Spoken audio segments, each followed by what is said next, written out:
नमस्कार, झारखंड में एक बार फिर से मनरेगा की वैकेंसी आ चुकी है, आप अप्लाई कर सकते हैं। मैं आपको अभी बता देता हूँ।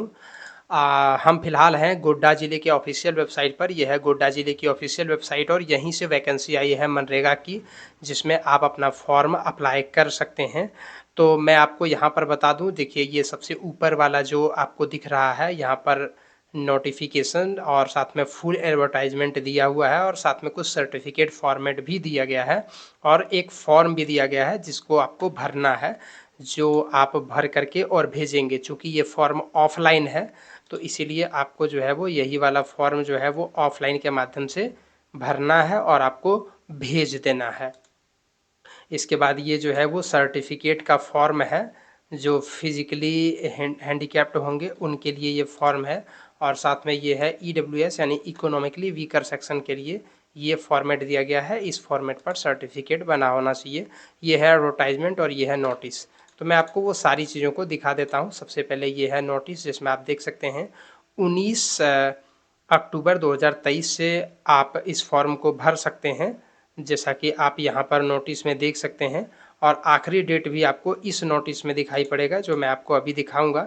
सबसे पहले इसके अन्य डिटेल्स को देख सकते हैं। यहाँ पर वो सारी जानकारियाँ लिखी गई हैं कि कौन कौन पद के लिए वैकेंसी निकली है और ये गोड्डा जिले से निकाली गई है, जिला ग्रामीण विकास अभिकरण गोड्डा से। तो आप यहाँ पर देख सकते हैं और ये संविदा आधारित है, यानी एक प्रकार से अनुबंध वाली नौकरियाँ हैं, जिसमें बीपीओ, एई, जेई, कंप्यूटर ऑपरेटर और रोजगार सेवक के पद हैं। आवेदक को भारत का नागरिक होना अनिवार्य है। उम्र आप देख सकते हैं कैटेगरी वाइज अलग अलग है और आपके उम्र की गणना 1 जनवरी 2023 के आधार पर की जाएगी। आज के डेट पर नहीं किया जाएगा, 1 जनवरी 2023 के आधार पर।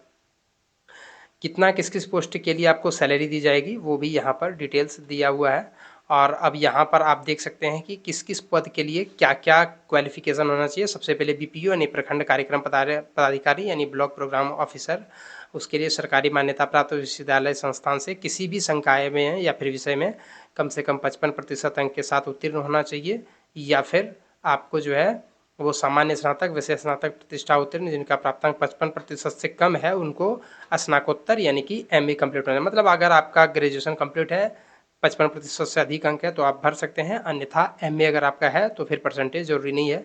इसके अलावा कुछ अतिरिक्त इसमें योग्यताएं भी मांगी गई है। अगर आपने एमबीए, पीजीडीबीए, पीजीडीबीएम ये सब अगर आपने किया हुआ, ये अतिरिक्त योग्यता है। अगर नहीं भी है तो भी चल सकता है। दूसरा जो है वो तकनीकी सहायक के लिए, इसमें आप देख सकते हैं बीटेक, बीई का डिग्री आपके पास होना चाहिए, कुछ अतिरिक्त योग्यता भी होना चाहिए। लेखा सहायक के लिए बीकॉम ऑनर्स होना चाहिए 55% अंकों के साथ, या नहीं तो एमकॉम होना चाहिए और कुछ अतिरिक्त योग्यता भी है। कंप्यूटर ऑपरेटर के लिए आप कम से कम बीएससी ऑनर्स होना चाहिए कंप्यूटर में, या फिर बीसीए का सर्टिफिकेट आपके पास होना चाहिए, या फिर पीजीडीसीए होना चाहिए। और इसके बाद कुछ अतिरिक्त योग्यताएं भी मांगी गई है। रोजगार सेवक के लिए अगर आपने आईटीआई कर लिया हुआ है, 10वां प्लस आईटीआई है तो आप अप्लाई कर सकते हैं, या नहीं तो अगर आपने इंटरमीडिएट पास किया है तो आप रोजगार सेवक के लिए अप्लाई कर सकते हैं। तो इस प्रकार से आप देख सकते हैं कई सारे पदों के लिए वैकेंसी निकाली गई है।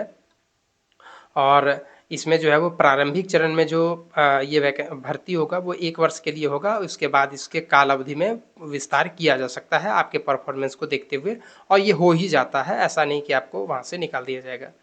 इसके बाद अगर आपको इस फॉर्म को भरना है तो आपको क्या करना है, अगर आप आरक्षण का दावा करते हैं एससी, एसटी, ओबीसी का, कहाँ कहाँ पर कितने सीट है वो यहाँ पर पेज इसमें ही दिया हुआ है। आप देख सकते हैं किस किस कैटेगरी में कितने कितने पोस्ट हैं। तो अगर आप किसी आरक्षण का दावा करते हैं तो उसके लिए आपको सर्टिफिकेट देना है। आपको किस प्रकार से आवेदन भरना है, आवेदन तो ऑफलाइन के माध्यम से ही आपको भरना होगा।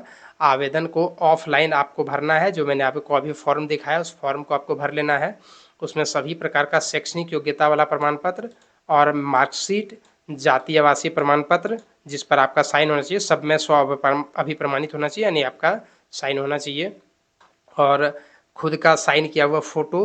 और अगर आप एक से अधिक पद के लिए आवेदन करते हैं तो आपको अलग अलग आवेदन भरना होगा। अगर आप जैसे अगर आप दिव्यांगता प्रमाण पत्र अगर आप भर रहे हैं तो दिव्यांगता प्रमाण पत्र भी आपको संलग्न करना है, और आपको 4 नवंबर 2023 के शाम 5 बजे तक यहाँ इस एड्रेस पर पहुँचा देना होगा। देखिए ये है एड्रेस, उप विकास आयुक्त सह अतिरिक्त जिला कार्यक्रम समन्वयक गोड्डा। इस एड्रेस पर आपको भेज देना है। आपको अपने जो आप लिफाफा जब आप भेजेंगे तो लिफाफे में सभी शैक्षणिक डॉक्यूमेंट्स और एक आईडी प्रूफ होना चाहिए, आधार कार्ड या फिर वोटर आईडी कार्ड या फिर ड्राइविंग लाइसेंस या फिर पैन कार्ड, इसमें से कोई एक फ़ोटोकॉपी आपको उसमें देना है जिस पर आपका साइन हो, और सभी प्रकार का एजुकेशनल सर्टिफिकेट, जातीयवासी, ये सारी चीज़ों को आपको जो है वो दे देना है। और साथ में आप जो है वो इसी वेबसाइट को देखते रहिएगा, जो कि लिंक मैंने आपको डिस्क्रिप्शन बॉक्स में दे दिया है, तो वहाँ से आप इस वेबसाइट पर चेक करते रहिएगा। इससे संबंधित और भी जो जानकारियाँ आएंगी वो इसी वेबसाइट पर आएंगी। तो आप देख सकते हैं 4 नवंबर तक आप इसमें भेज सकते हैं, और आपको रजिस्टर पोस्ट से भेजना है। मतलब आपको जो अपना नाम जो आपको लिफाफा भेजना है वो नॉर्मल डाक से नहीं भेजना है, स्पीड पोस्ट वगैरह करा देना है। तो इस प्रकार से आप इसमें अप्लाई कर सकते हैं। अगर वैकेंसी अच्छा लगा, आप इसको एलिजिबल हैं, इंटरेस्टेड हैं, तो अप्लाई कर सकते हैं। धन्यवाद।